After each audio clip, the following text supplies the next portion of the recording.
What's going on, guys, and welcome back to the channel. Today we're going to be talking about the few things that I really hate about my Lexus. So my car is a 2009 Lexus IS250. I've had this car for about almost 2 years now, maybe a year and a half, but there are a few things that I really hate about this car. And also, like with other cars, there are many things that I really love about this car, but just a few things that are just like, let's get started. Apologies for all like the background noise. We are next to a freeway in a new garage that I kind of found in the cuts. So the first thing I want to talk about is the damn cup holders. I have about 6.5 cup holders. You're probably like, what the hell? How do you have half a cup holder? With my car, there's like one main one in the center console, and then you have like the driver door, and then the passenger door, you have like a water bottle compartment. And in the back of the car, you have like two that come out of like the armrest in the center of the back seat. The one weird one is in the center console like mover thing. Like you can adjust the size of the cup holder on like how big the bottle is, but it doesn't, like you can't adjust how wide the bottle is. I don't know if that makes sense. So yeah, the cup holders, on top of my list, number one. I absolutely hate about the car. But since we're in the interior, we might as well just stay there. So the next thing I hate about the interior is the freaking center console. Like, why couldn't you just make it like the normal like latch door thing instead of like the slider one? For me, it's just super annoying. Like if I'm trying to just get, like, to me personally, I think it's a little bit bigger, but I don't even think that's even worth having over the door one. So yeah, like it wouldn't even have been a big difference if it's just, you just open it. Like you have, in order for you to actually open up the full center console door thing, you have to slide it all the way back and then it opens. You can't just like lift it. The freaking first generation ISs don't even have that. They have the normal door thing. The third generation IS don't even have a center console. Like, who's picking up this stuff? But yeah, that's just number two on my list that I sort of kind of hate.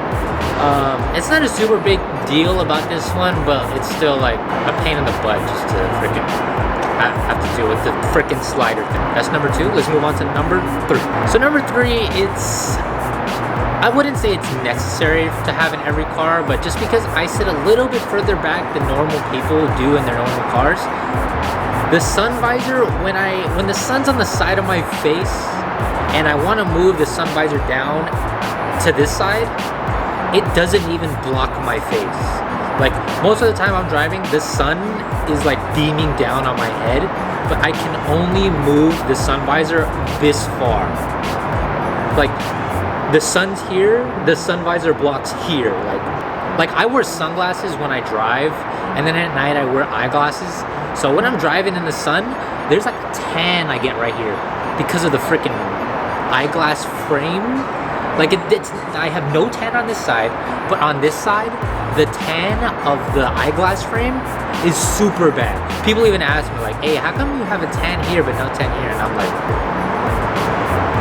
like, oh, when I drive, the sun's on this face. And they're like, oh, why don't you just move the visor? And I'm like, I can't. I'd rather deal with this than move my seat up. I'd rather deal with the sun beaming on my head than move my seat up, just because I'm more comfortable that way. I don't know. That's just so next up is kind of like in a 2009 car, you kind of expect the upgraded tech to be standard in these cars, but it's not. I got the pretty much base of the base of the base Lexus. No heated seats, no navigation, no auto leveling headlights. When you put it in reverse, the side mirror doesn't like angle down when you're in reverse. Just make the heated seats standard, just make the nav standard. I know this is for like the cheapos who like don't really want all the extra stuff, but Lexus is a luxury brand car. Heated seats, that should be standard in pretty much any car over the year of like 2005, 2006. That should be standard. But I guess that's what you pay for. But every car pretty much has heated seats. Nothing. And I'm a little bit upset about it. I live in California, but when it's cold, man. Well, for us. But when it's hot, I want to be able to cool my seat down, you feel me? Like when it's hot, like it's 80, 90 degrees, I want to be able to cool myself off, feel me? But I can't because there's nothing in there. So nothing really I could do. Whatever. So speaking of the base model, this has probably one of the slowest cars I've ever driven. It has about 200 horsepower to the wheel, and it weighs about 3,600 pounds. So that's about as slow as a BRZ, but heavier. So if you have driven a BRZ, it's not the fastest car out there, but this one, it's heavier than the BRZ, and it's about the same horsepower as the BRZ. Like, why couldn't you just take out the IS250 and just leave in the IS350 and the IS750? Like, if I'm trying to merge on the freeway, I'm not going to be able to do it because I'm not going to be able to get up to speed that fast. And since my car's a little bit fixed up, like it looks a little bit kind of modded, you get those occasional like people trying to rev on you, trying to pump on you, but like, dog, like, I'm not going to win. You already know I'm not going to win. Like, there's no point in even wasting your gas on this. Come on. So next up is like, there's rarely any manual options for this car. And I was looking up the statistics, there's about 1 in 35,000 ISs out there that are stick. 1 in 35,000.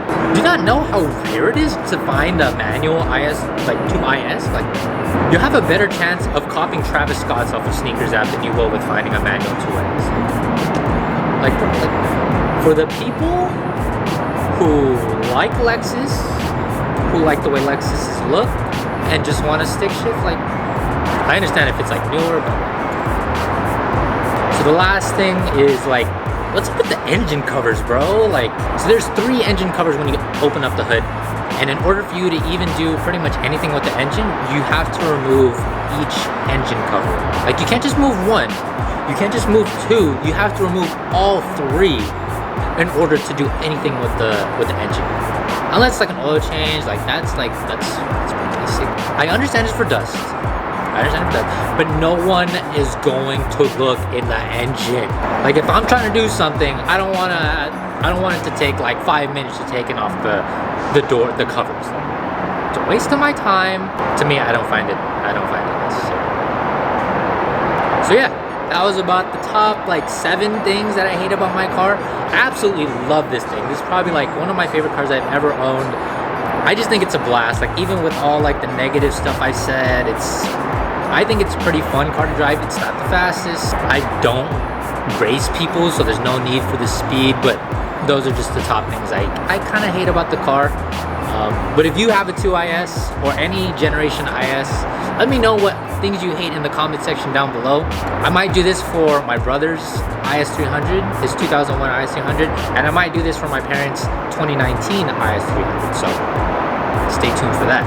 But yeah, if you guys enjoyed this content, give this video a big thumbs up. If you aren't already, subscribe to the channel, and we will be coming out with more videos like this soon. I'll see you guys in the next video. Peace.